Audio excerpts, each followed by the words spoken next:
Hi there and welcome to another video in our LambdaTest tutorial series. In this video we're going to show you how LambdaTest and Clubhouse integration works. Let's get started. You can start by clicking on integrations. Now click on add button just below the Clubhouse icon. And on clicking add button you will be directed to a screen where you need to enter the Clubhouse API token. Now to get Clubhouse API token, you need to log in to your Clubhouse account. Go to the settings icon on top right side and click on settings.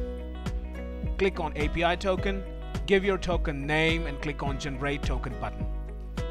There you go, your API token is ready to use. Copy the same and go back to your LambdaTest account and paste it in given token field and click next. You will receive a confirmation notification once the Clubhouse integration is successful, and now you are all set to push issues directly from LambdaTest to your Clubhouse projects.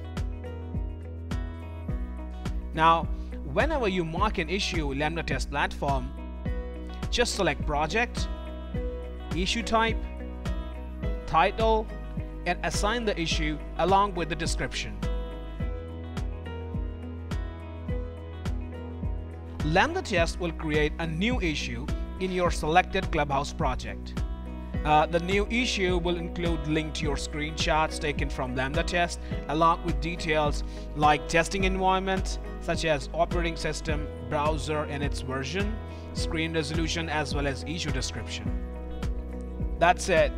Get started with Clubhouse integration now and speed up your tests on one-click bug logging. I hope the video was helpful for you to understand how you can leverage LambdaTest with Clubhouse integration.